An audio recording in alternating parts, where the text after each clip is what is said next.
کرنا یا اللہ کے نام پر کوئی کام، کوئی ادارہ، کوئی دارالعلوم، کوئی مدرسہ چل رہا ہے اور وہ مانگنے آ جائیں تو وہ دینا معاذ اللہ جرمانہ تصور کرتے ہیں یا نہیں کرتے؟ تو اس دور میں تھا وہ آج بھی ہے۔ آگے میں بتا رہا ہوں پڑھاتے کیا ہیں۔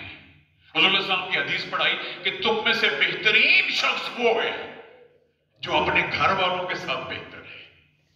تم میں سے بہترین شخص وہ ہے جو اپنے گھر کی خواتین کے ساتھ بہتر ہے۔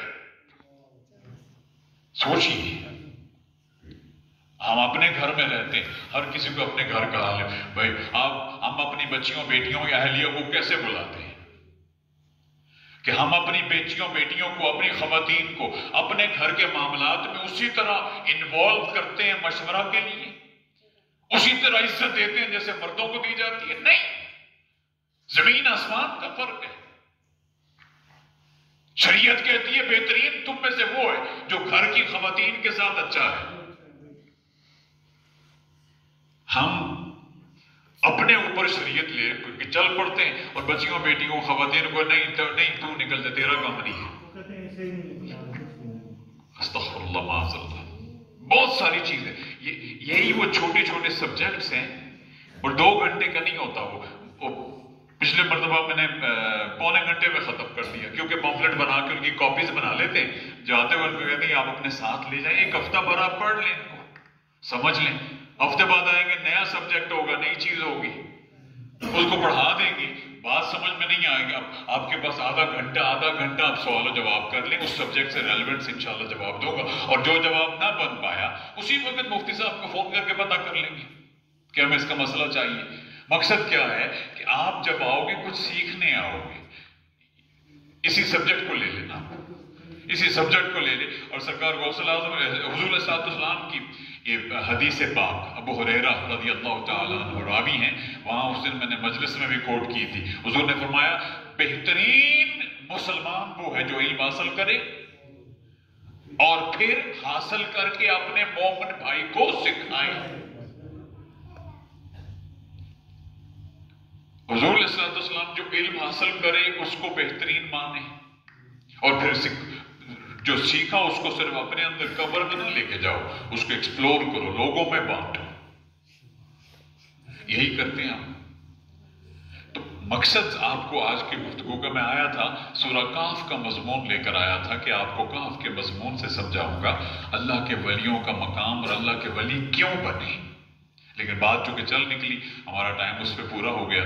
مقصد یقینی بات ہے آپ کو سمجھ آ گئی ہوگی کہ ہم جن کی 11ویں کرتے ہیں یا جن کے نام کی ہم وہ کیا کہتے ہیں کہ نسبت لے کر چلتے ہیں کہ ہم قادری ہیں، ہم سرکار غوث پاک کے مرید ہیں، یا جن کی منقبت پڑھتے ہیں، ہمیں پتہ ہونا چاہیے وہ کون ہے، ان کی تعلیمات وہ کون ہے، اور ان کی سب سے بہترین چیز ان کی تعلیمات کیا ہے۔ بھائی آقا علیہ السلام نے کیا فرمایا؟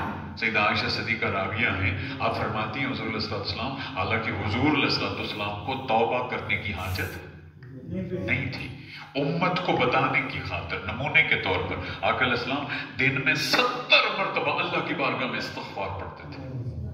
اور میں اور آپ اپنا محاسبہ کریں، بھائی فجر سے عشاء ہو گئی، آج میں نے یا آپ نے اگر کیلکولیٹ بھی کریں کتنی مرتبہ استغفار کی ہوگی؟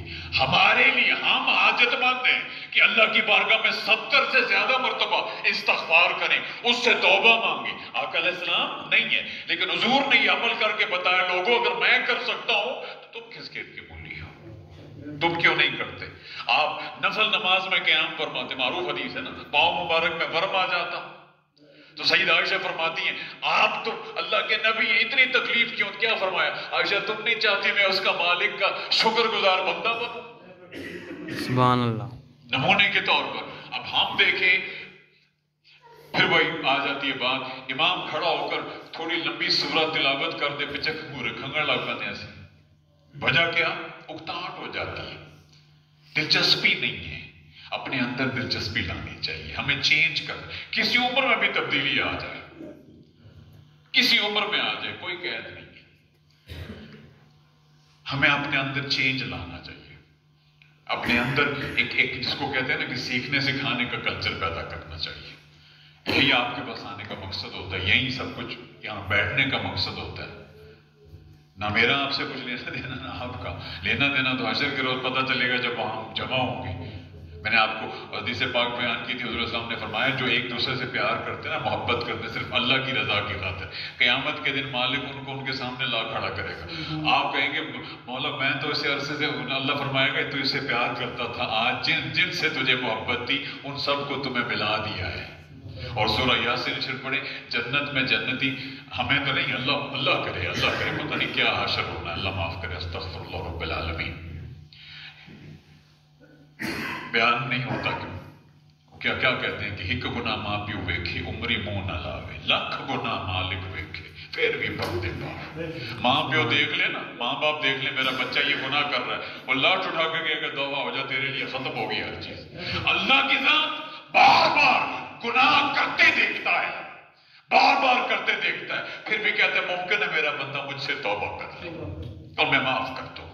وہ توبہ کے منتظر رہتا. حضور نے فرمایا اللہ توبہ کا توبہ تم آؤ تو صحیح، اللہ کی بارگاہ میں جھک کر معافی تو مانگو، وہ ہر وقت معاف کرنے کے لیے اتنا رحیم اور اتنا کریم ہے. اللہ پاک ہمیں توفیق عطا فرمائے.